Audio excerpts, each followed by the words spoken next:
Amma ba'du. Saudaraku, para alim ulama dan seluruh sidang Jumat yang dimuliakan oleh Allah Subhanahu wa taala, insyaallah. Mari kita berusaha terus untuk meningkatkan amal dan takwa kita kepada Allah Subhanahu wa taala ini selalu. Mumpung kita masih diberi kesempatan hidup oleh Allah Subhanahu wa taala, mari kita gunakan dengan yang sebaik-baiknya kesempatan ini. Gunakan di jalan Allah Subhanahu wa taala. Bersihkan diri, bersihkan seluruh bekas-bekas dosa-dosa kita di masa lalu dengan perbuatan-perbuatan baik, dengan amal soleh, dengan memperbanyak puasa sunnah, dengan memperbanyak solat malam, dengan memperbanyak berzikir, mengingat Allah Subhanahu wa taala. Ini penting. Banyak berzikir, banyak mengingat Allah Subhanahu wa taala ini supaya kita tidak termasuk orang-orang munafik. Karena orang-orang munafik ini ciri-cirinya dia sedikit sekali mengingat Allah. Jadi Allah Subhanahu wa taala berfirman di dalam surat An-Nisa ayat 142. A'udzu billahi minasyaitonir rajim.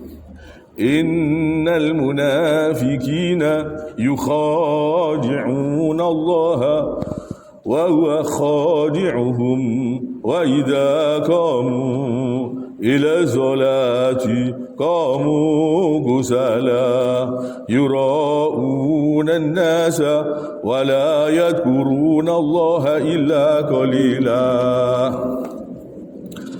Yang artinya, sesungguhnya orang-orang munafik itu menipu Allah, dan Allah akan membalas tipuan mereka.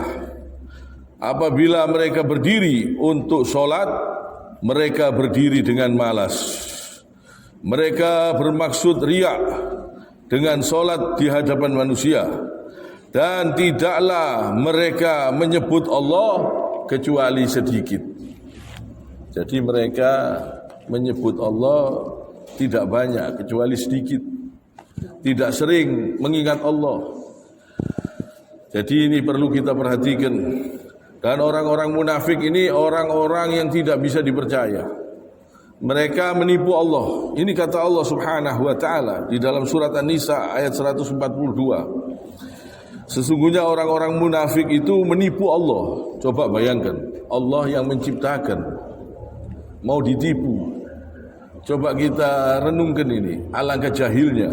Walaupun mereka sekolahnya tinggi, walaupun mereka di dunia ini kelihatannya cerdas, alangkah bodohnya, alangkah jahilnya orang kalau tidak ingat kepada Tuhannya, orang yang tidak ingat kepada Allah Subhanahu wa taala, orang yang mau menipu Allah Subhanahu wa taala.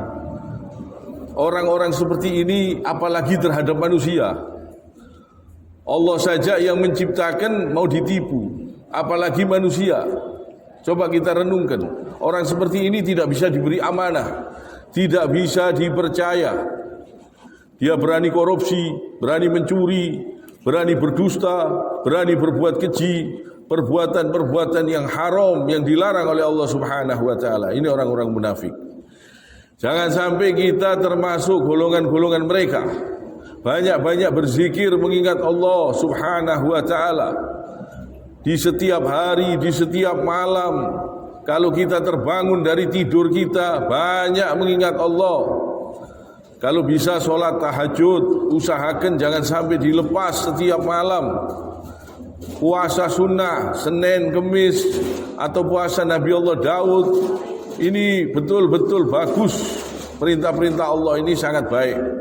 Perintah-perintah Allah ini menyenangkan manusia, membahagiakan manusia, untuk keselamatan manusia, untuk kebahagiaan manusia. Jadi bahaya sifat-sifat munafik ini. Supaya kita memperbaiki diri.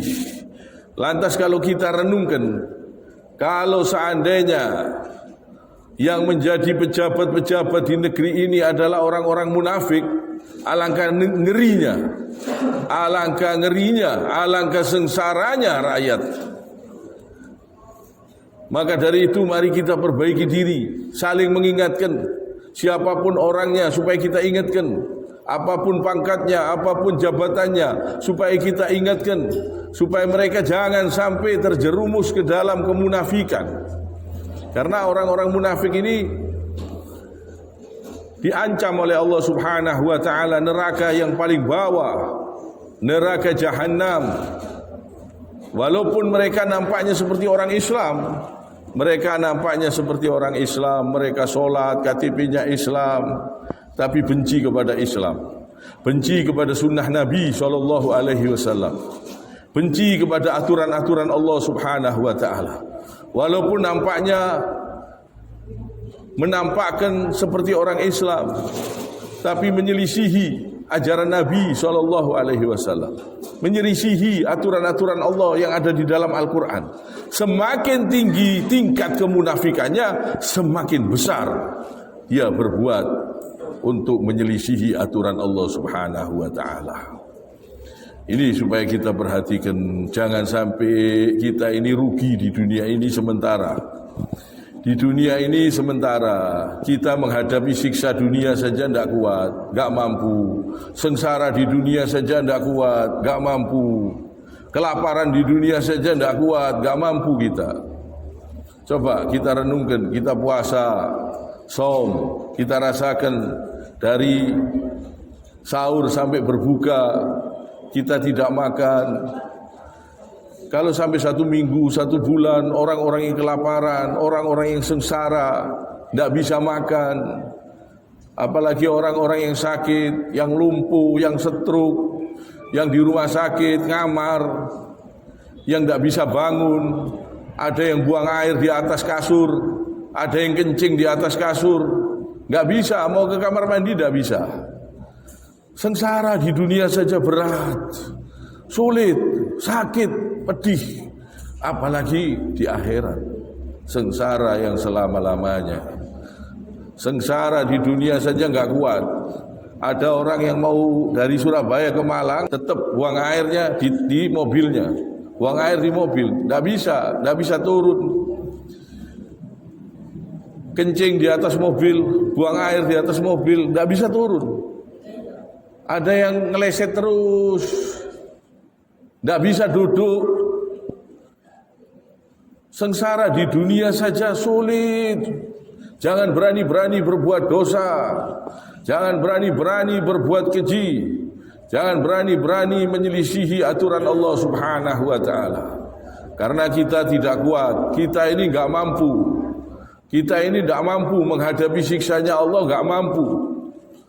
Maka dari itu, mari kita gunakan sisa-sisa umur kita ini di jalannya Allah Subhanahu wa taala. Gunakan untuk bertakwa dengan takwa yang sebenar-benarnya takwa.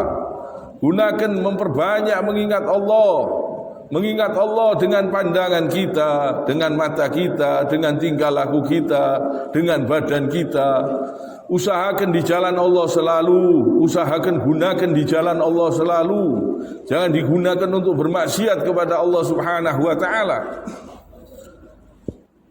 Jangan mengingat Allah itu hanya di lidahnya saja, di mulutnya saja ingat, berzikir, tapi perbuatannya seperti orang yang tidak mengenal Allah. Jangan. Waktunya dipanggil adzan tidak mau sholat, lidahnya zikir terus. Apa gunanya? Ini orang yang lalai, orang yang lupa kepada Allah Subhanahu wa taala. Bukan ma'rifat, orang yang tersesat. Rasulullah sallallahu alaihi wasallam ini rajanya ma'rifat. Rasulullah sallallahu alaihi wasallam ini sultan aulia yang sebenarnya adalah Nabi Muhammad sallallahu alaihi wasallam yang sebenarnya. Rasulullah rajanya para wali itu Rasulullah sallallahu alaihi wasallam. Supaya kita tahu dengan jelas, rajanya para wali itu Rasulullah sallallahu alaihi wasallam. Untuk seluruh alam semesta, untuk seluruh umat, Nabi Muhammad sallallahu alaihi wasallam. Jadi seluruh nabi itu wali Allah. Tapi kalau wali Allah tidak bisa, belum tentu sebagai nabi. Tapi seorang nabi, seorang rasul apalagi Rasulullah Shallallahu Alaihi Wasallam untuk seluruh alam semesta sudah jelas wali Allah, orang yang dicintai oleh Allah Subhanahu Wa Taala, bahkan rajanya waliullah adalah Rasulullah Shallallahu Alaihi Wasallam. Supaya kita tahu jelas bagaimana amalan beliau, apa yang dikerjakan oleh beliau, makrifat beliau, makrifat yang tertinggi. Beliaulah hakikat makrifat yang tingkat tertinggi beliau, Rasulullah Shallallahu Alaihi Wasallam. Ini rajanya seluruh para wali. Supaya kita tahu bahwa rajanya para wali itu Nabi Muhammad Shallallahu Alaihi Wasallam, Habib Allah Rasulullah Shallallahu Alaihi Wasallam. Dan apa amalan beliau di masa hidupnya supaya kita perhatikan. Jangan kita meniru wali-wali yang bukan rajanya. Kita tiru rajanya sekalian, Sultan Aulia, rajanya para wali yang sebenarnya, Nabi Muhammad SAW. Ini yang perlu kita tiru. Apa solawat yang dia baca di masa hidupnya, apa zikir yang dia baca di masa hidupnya, amalan apa yang dia kerjakan di masa hidupnya. Itu yang paling istimewa.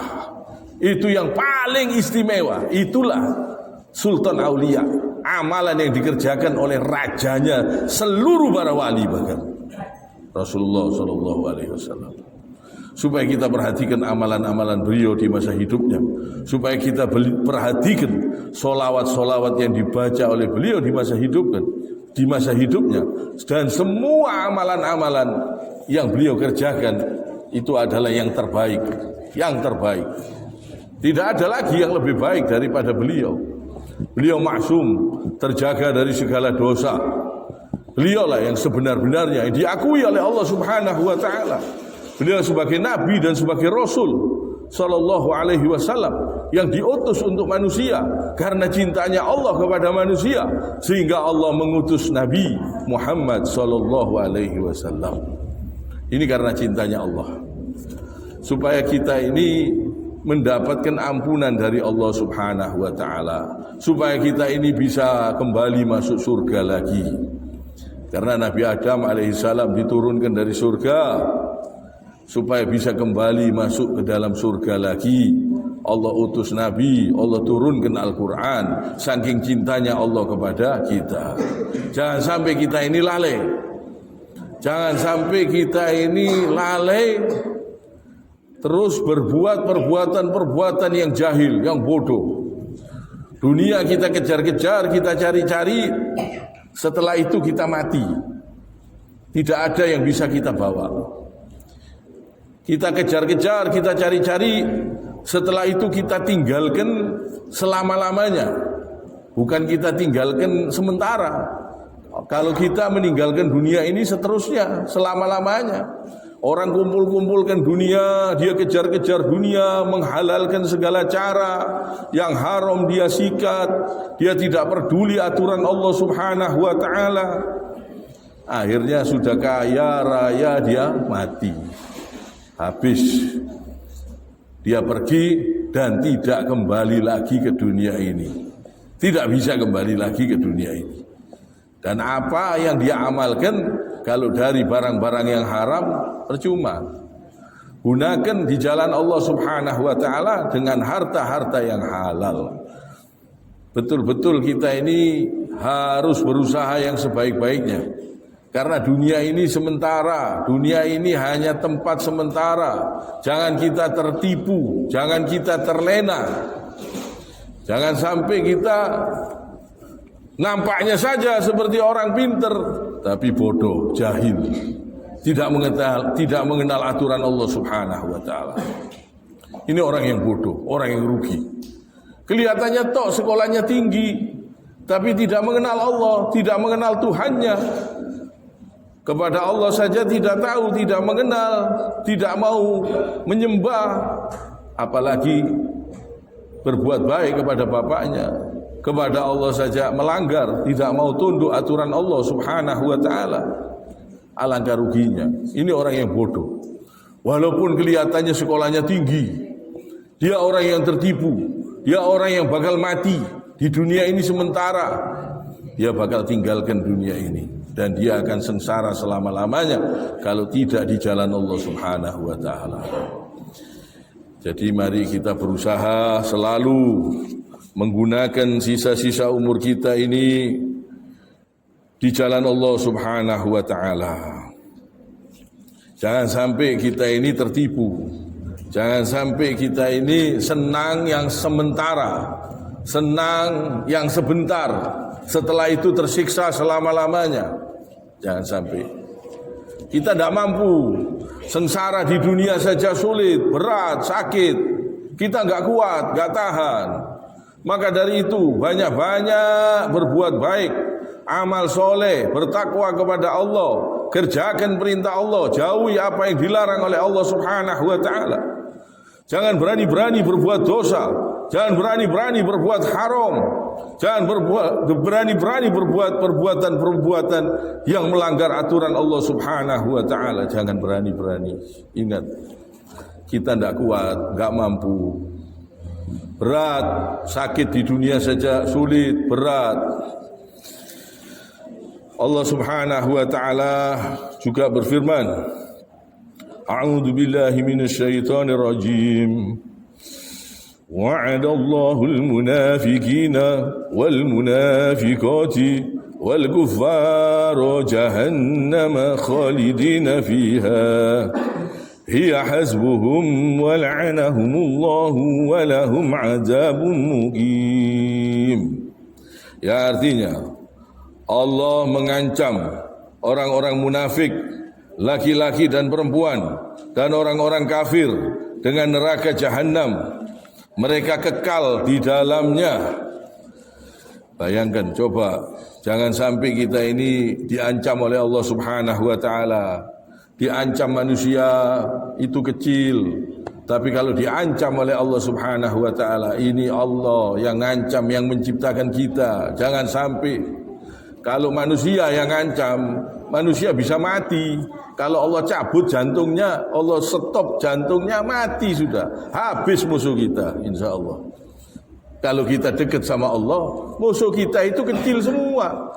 Kalau Allah mau ngambil, di stop sama Allah, jantungnya habis. Dibikin sakit sama Allah, dibikin lumpuh sama Allah, sekejap mereka. Kalau musuh manusia kecil, tapi kalau musuhnya Allah, jangan sampai diancam sama Allah. Wah, berat. Berat, jangan sampai. Jangan sampai kita diancam oleh Allah Subhanahu wa taala yang menciptakan seluruh alam semesta.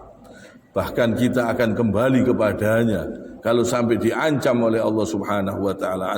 Alangkah ruginya. Allah mengancam orang-orang munafik laki-laki dan perempuan dan orang-orang kafir dengan neraka jahanam, mereka kekal di dalamnya. Cukuplah neraka itu bagi mereka, dan Allah melaknat mereka, dan bagi mereka adab yang kekal, adab yang kekal, siksa yang kekal. Adab ini jangan sampai kita tidak mampu. Orang yang diadab di dunia ini saja tidak kuat, tidak mampu. Disiksa oleh Allah di dunia ini saja tidak kuat, tidak mampu. Ada orang yang mendadak tangannya lumpuh, ada yang kakinya lumpuh, ada yang sakit perut saja berat, sulit. Ada yang pusing terus-menerus, sulit. Ada orang yang kecelakaan, kakinya patah, tangannya patah, mau ke kamar mandi harus berangkang. Ada yang enggak kecelakaan, enggak apa, kena asam urat, mau ke kamar mandi sulit. Sulit, berat, sakit, pedih. Apalagi diancam oleh Allah Subhanahu wa taala, azab yang kekal. Allah, jangan sampai. Maka dari itu jangan berani-berani berbuat dosa. Banyak-banyak beramal soleh mumpung masih hidup. Banyak-banyak melakukan kebaikan-kebaikan. Kita usahakan gunakan di jalan Allah. Sholat tahajud jangan dilepas, jangan ditinggal. Berdoa, minta perlindungan, minta pertolongan kepada Allah Subhanahu wa taala ini diperkuat betul-betul. ditingkatkan takwanya kepada Allah Subhanahu wa taala. Ini orang yang cerdas. Orang yang cerdas ini kata Rasulullah sallallahu alaihi wasallam, orang yang ingat kepada kematian dan dia mempersiapkan dirinya untuk menghadapi kematiannya. Ini orang yang jenius. Ini orang yang cerdas menurut Nabi Muhammad sallallahu alaihi wasallam. Jadi supaya kita betul-betul kita harus berusaha menjadi orang yang cerdas yang sebenarnya, bukan orang yang cerdasnya cuma tertipu. Kecerdasan ilmu-ilmu dunia yang membuat dia lupa dari Allah Subhanahu wa taala. Ini orang yang cerdasnya tertipu. Nampaknya saja cerdas tapi dia orang yang jahil, yang bodoh. Mari kita berusaha memperbaiki diri, mumpung kita masih diberi kesempatan oleh Allah Subhanahu wa taala. Usahakan ditingkatkan terus ketakwaan kita ini kepada Allah Subhanahu wa taala. Yang harus kita tiru waliullah, rajanya para wali, Nabi Muhammad sallallahu alaihi wasallam. Seluruh amalannya adalah amalan yang terbaik dari seluruh para wali yang ada dimanapun juga. Amalan Rasulullah sallallahu alaihi wasallam di masa hidupnya, apa saja yang dibaca, apa saja yang dikerjakan, itulah yang terbaik. Kalau kita ingin menjadi wali-wali Allah, harus kita mengikuti mereka, mengikuti Rasulullah sallallahu alaihi wasallam dan para sahabatnya. Itu adalah orang-orang yang terpilih, orang-orang yang baik, orang-orang yang paling dicintai oleh Allah Subhanahu wa taala. Kiranya sampai di sini. Subhanakallahumma bihamdik asyhadu an la ilaha illa anta astaghfiruka wa atubu ilaik.